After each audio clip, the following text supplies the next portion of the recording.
ओम नमः शिवाय। बम बम बोले।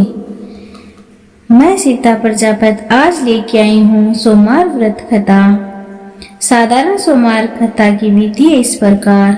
सोमवार का व्रत साधारणतया दिन के तीसरे पहर तक होता है। व्रत में फलाहार या पारण का कोई खास नियम नहीं है, किंतु यह आवश्यक है कि दिन या रात में केवल एक समय भोजन करें। सोमवार के व्रत में शिव जी पार्वती जी का पूजन करना चाहिए। सोमवार के व्रत 3 प्रकार के हैं: साधारण प्रति सोमवार, सौम्य प्रदोष सोमवार और 16 सोमवार। सोमवार इन तीनों की विधि एक जैसी है। शिव पूजन के पश्चात कथा सुननी चाहिए, लेकिन कथा अलग अलग है। कथा इस प्रकार है। साधारण सोमवार की। एक बहुत धनवान साहूकार था, जिसके घर में धन आदि किसी प्रकार की कमी नहीं थी, परंतु उसको एक दुख था कि उसको कोई पुत्र नहीं था। वह इसी चिंता में रात दिन रहता था। वह पुत्र की कामना के लिए प्रति सोमवार को शिव जी का व्रत और पूजन किया करता था। सायंकाल को शिव मंदिर में जाकर शिव जी के श्री विग्रह के सामने दीपक जलाया करता था।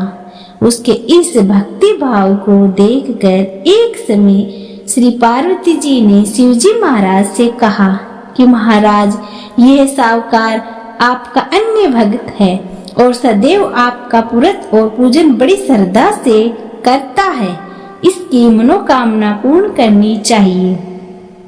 शिवजी ने कहा, हे पार्वती, यह संसार कर्म क्षेत्र है। जैसे किसान खेत में जैसा बीज बोता है वैसा ही फल काटता है, उसी तरह इस संसार में प्राणी जैसा कर्म करते हैं वैसा ही फल भोगते हैं। पार्वती जी ने अत्यंत आग्रह से कहा, महाराज, जब यह आपका अन्य भक्त है और इसको अगर किसी प्रकार का दुख है तो उसको अवश्य दूर करना चाहिए, क्योंकि आप सदैव अपने भक्तों पर दयालु होते हैं और उनके दुखों को दूर करते हैं। यदि आप ऐसा नहीं करेंगे तो मनुष्य आपकी सेवा तथा व्रत क्यों करेंगे? पार्वती जी का ऐसा आग्रह देख शिवजी महाराज कहने लगे, हे पार्वती, इसके कोई पुत्र नहीं है, इसी चिंता में ये अति दुखी रहता है। इसके भाग्य में पुत्र न होने पर भी मैं इसको पुत्र की प्राप्ति का वर देता हूँ, परंतु यह पुत्र केवल 12 वर्ष तक जीवित रहेगा। इसके पश्चात वह मृत्यु को प्राप्त हो जाएगा। इससे अधिक मैं और इसके लिए कुछ नहीं कर सकता।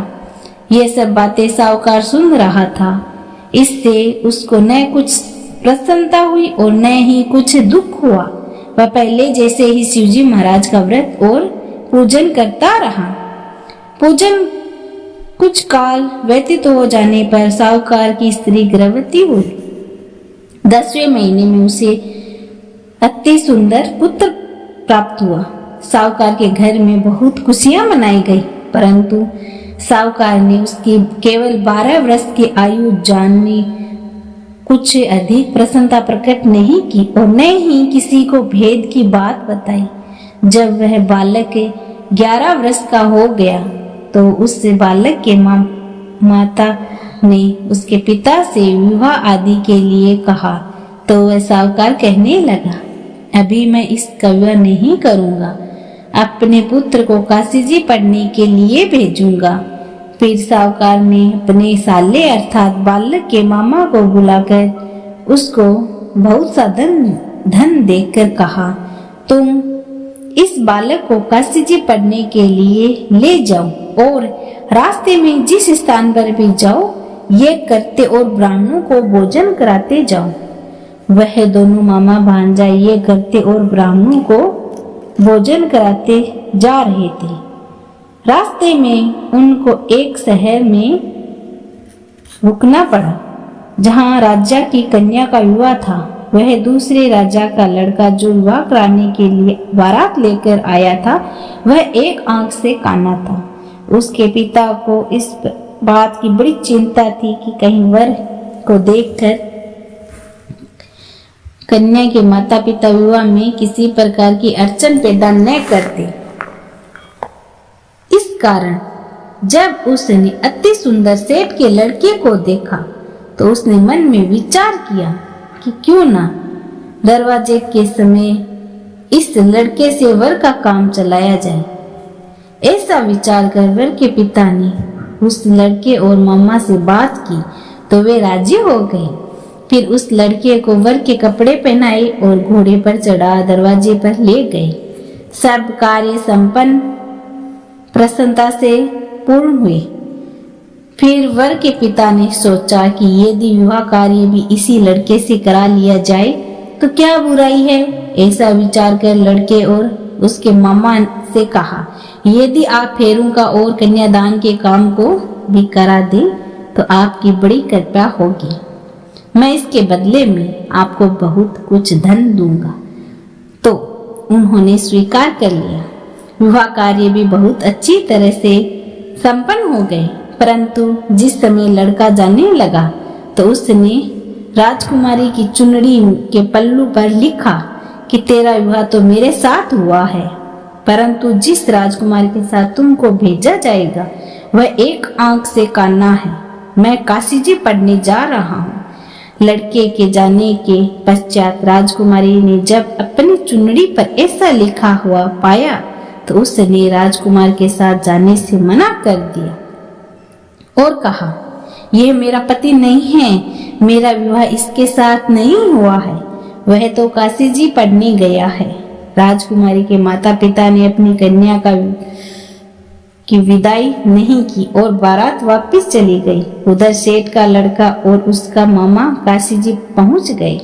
वहां जाकर उन्होंने यज्ञ करना और पढ़ना शुरू कर दिया। जब लड़के की आयु 12 साल की हुई तो उस दिन उन्होंने यज्ञ रचा। लड़के ने अपने मामा से कहा, मामा जी आज मेरी तबीयत कुछ ठीक नहीं है। मामा जी ने कहा, अंदर जाकर सो जाओ। लड़का अंदर जाकर सो गया और थोड़ी देर में उसके प्राण निकल गए।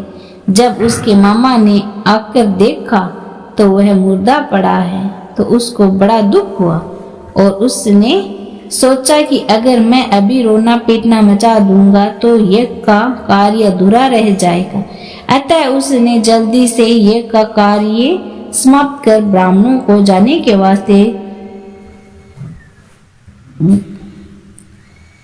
के बाद रोना पीटना आरंभ कर दिया। संयोगवश उसी समय शिवजी पार्वती जी उधर से जा रहे थे। जब उन्होंने जोर जोर से रोने की आवाज सुनी तो पार्वती जी कहने लगी, महाराज कोई दुखिया रो रहा है, इसके कष्ट को दूर कीजिए। जब शिवजी पार्वती जी ने पास जाकर देखा तो वहां एक लड़का मुर्दा पड़ा था। पार्वती जी कहने लगी, महाराज यह तो उसी सेठ का लड़का है जो आपके वरदान से हुआ था। शिवजी कहने लगे, हे पार्वती इसकी आयु इतनी थी सो ये भोग चुका। तब पार्वती जी कहने लगी, हे महाराज इसके बालक को और आयु दो, नहीं तो इसके माता और पिता तड़प तड़प कर मर जाएंगे। पार्वती जी के बार बार आग्रह करने पर शिवजी ने उसको जीवन वरदान दिया और शिवजी महाराज की कृपा से लड़का जीवित हो गया। शिवजी पार्वती जी तो कैलाश चले गए। वह लड़का और मामा उसी प्रकार ये करते और ब्राह्मणों को भोजन कराते अपने घर की ओर चल पड़े। रास्ते में उसी शहर में आए जहां उसका विवाह हुआ था। वहां पर आकर उन्होंने यज्ञ आरंभ कर दिया तो उस लड़के के ससुर ने उसको पहचान लिया और अपने महल में ले जाकर उसकी बड़ी खातिरदारी की। साथ ही बहु दास दासियों सहित आदर पूर्वक लड़की और जमाई को विदा किया। जब वे अपने शहर के निकट आए तो मामा जी ने कहा, मैं पहले घर जाकर खबर कर आता हूँ। जब उस लड़के के मामा घर पहुंचे तो लड़के के माता पिता घर की छत पर बैठे थे और यह प्रण कर रखा था कि यदि हमारा पुत्र सकुशल लौट आया तो हम राजी खुशी नीचे आ जाएंगे, नहीं तो छत से गिरकर अपने प्राण दे देंगे। इतने में उस लड़के के मामा ने आकर ये समाचार दिया कि आपका पुत्र आ गया। तो उनको विश्वास नहीं आया। उसके मामा ने शपथ पूर्वक कहा कि आपका पुत्र अपनी स्त्री के साथ बहुत सारा धन लेकर आया है। तो सेठ ने आनंद के साथ उसका स्वागत किया और बड़ी प्रसन्नता के साथ रहने लगे। इसी प्रकार जो कोई सोमवार के व्रत को धारण करता है अथवा इस कथा को पढ़ता है, सुनता है, उसकी समस्त मनोकामनाएं पूर्ण होती है। बोलो बम बम भोले। अब पढ़ेंगे हम सोमवार व्रत आरती। ओम जय शिव ओंकारा भजे जय शिव ओंकारा, ब्रह्मा विष्णु सदा शिव अर्धांगिनी धारा। ओम जय शिव ओंकारा, एकानंद चतुरानंद पंचानन राजे, हंसानन गरुड़ासन वृक्षवाहन साजे। जय शिव ओंकारा, दो भुज चार चतुर भुज दस भुज अति सोहे, तीनों रूप निरखता त्रिभुवन जन मोहे। जय शिव ओंकारा, अक्षमाला वनमाला मुंडमाला धारी, त्रिपुरारी कंसारी वरमाला धारू। जय शिव ओंकारा, श्वेतांबर पीतांबर बागांबर अंगे, सनकादिक भरमादिक भूतादिक संगे। जय शिव ओंकारा, करके श्रेष्ठ कमंडल चक्र त्रिशूल धरता, जग करता जग हरता जग पालन करता। जय शिव ओंकारा, ब्रह्मा विष्णु सदा शिव जानते अविवेका, प्रणवाक्षर के मध्य ये तीनों एका। जय शिव ओंकारा, त्रिगुण स्वामी जी की आरती जो कोई नर गावे, कहते शिवानंद स्वामी सुख संपत्ति पावे। जय शिव ओंकारा। सभी बोलिए शिव जी महाराज की जय हो। अगर आपको ये कहानी और आरती पसंद आई हो तो लाइक शेयर जरूर करना और कमेंट बॉक्स में बम बम बोले जरूर लिखना।